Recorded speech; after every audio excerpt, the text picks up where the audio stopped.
Happy New Year, everyone. Well, today I am starting a bit of a series, I guess.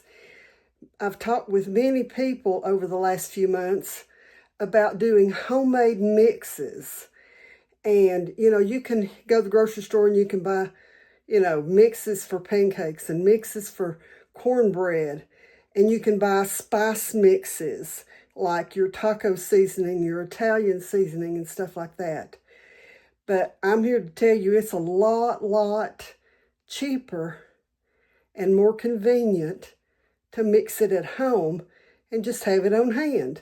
So I'm going to start today by showing you some ingredients that you're going to need on hand in order to make your homemade mixes. So let me get started with my first group of things. So the first thing that I'm showing you here is my Wonder Meal. And with the Wonder Meal, I can tell you that using the Wonder Meal to grind your own flour is a wonderful way to keep your flour fresh. Also, you'll see here, okay, obviously if you're going to use all-purpose flour, you're going to need baking soda, baking powder, and occasionally you'll need some cornstarch. So these are things that you really need to add. Here I have all kinds of grains. There's emmer, whole barley, hard white wheat, whole millet. Let's see, what have I got here? Soft white wheat.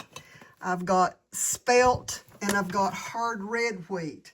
I also have here, there's some sunflower seeds, some green lentils. This one is white sesame seeds, pinto beans, some great northern beans, kidney beans. You'll also notice I have some honey. Back here I have some olive oil, and this is some raw sugar. Now, in addition to all of that, in my pantry I also have some store-bought all-purpose flour, self-rising flour, and let me show you this. This is another thing that I use quite often in my baking because I do a lot of stuff that is keto, and I can make cornbread using half almond flour or almond meal and half cornmeal, so it decreases the carbs. I also showed you honey. There's another thing that I use in some of my things is stevia in the raw. And then also I have instant non-fat dry milk and some real salt. Now, if you're going to do a lot of different mixes, you're going to need your spices, you're going to need flavorings, and different things like that. Let me show you some things. This is just a drop in the bucket of the spices and seasonings and stuff that I have on my shelf. But I wanted to show you some basics that you should have on your shelf, because some of these are probably some of the ones that I use more often. Okay, so I'm going to move these over so you can see what I'm doing here. All right, the first one here is cilantro. And then next I have sweet paprika. I have chili pepper. I have basil, plenty of basil. This is cayenne pepper, thyme. That's oregano. I don't know if I showed you oregano already. Lots and lots and lots of onion powder and lots of garlic. A whole lot of garlic powder I use. As a matter of fact, that's why I have this small jar. I have the bigger jars of garlic powder, but I keep a small one beside of my stove because I use it often. Now, I showed you sweeteners. Here is another thing that I keep for making breads and things. So that would be one. Now, if you're making sweet breads, cakes, things like that, vanilla. I'll put that back there. Nutmeg, ginger, clove powder. And then, of course, you're going to want to have some cream of tartar on hand. We'll cover that in another area. I've got some liquid cinnamon back there. And, of course, you always want to have some cocoa. Now, these are flavorings. In addition to the vanilla, I've got peppermint. That's pure, I believe that's mint. There's maple, lemon, orange, anise, rum, strawberry, coconut, and almond. Okay, so another thing that you're going to want to have on hand, and I did not get these out, would be bouillon. You could use, just bouillon powder, bouillon cubes, or you could even, have just if you've got on hand your homemade beef stock or your homemade chicken stock, you can use those as part of the liquid in your mixes. Now, another thing that you're going to want to have, and I will give y'all recipes for anything that I show you, will be how to do onion soup mix. You're going to need all these ingredients in your pantry, or at least the spices part of it, and of course the flour and stuff, to make onion soup mix, ranch mix. And of course, I've already mentioned the taco seasoning mix.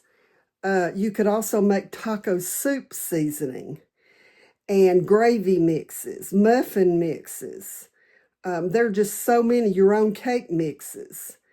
And, if you've got some kind of event coming up, I know a long time ago, I used to bake for homecoming. And, to have homemade mixes on the shelf, to be able to mix them up, a week or two in advance, then you don't have to worry about going grocery shopping. And another thing you might want to have on hand, I showed you the powdered milk.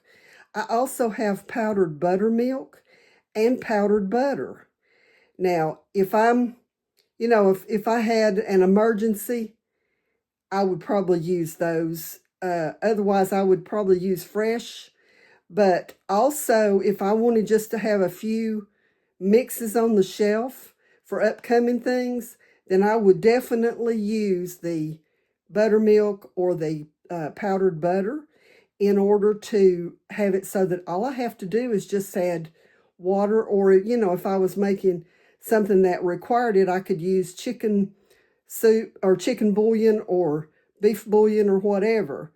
But hope this will help you to get some ideas of some things to put on your shelf, so that as we go through the next few weeks of mixing our own mixes, then, I'll show you how to, how you can do all kinds of stuff. I make my own brown sugar, and, there's no point in buying brown sugar in the grocery store that's only going to get hard as a rock.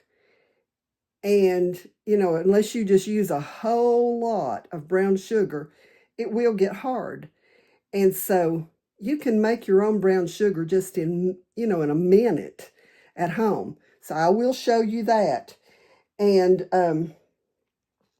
so, go through your pantry and see what you have, and make a list of things that you think you might need for the recipes. I've shown you most of the basics. So if you've got pretty much what I've shown you today, then you'll be okay. And so I'm going to go now. My throat's getting dry. I have had strep throat. I put that in a post yesterday, and so my throat's still just a little bit irritated, but I'm getting well. You can see I'm moving my arm. I can't lift with it yet, but I've got almost full range of motion back, and once I get the full range of motion back, I'll be starting to do physical therapy, adding weight. And so it won't be long till I'll be back in the kitchen canning and doing all kinds of stuff. So anyway, I want to again wish y'all a happy and blessed new year. I hope that all of you have great blessings in the coming year. And I hope you'll check back in with me. Tune in. I mean, I've had plenty of time. I've got a list of projects that I plan to do, and this will be before gardening season. So until the next time, God bless you.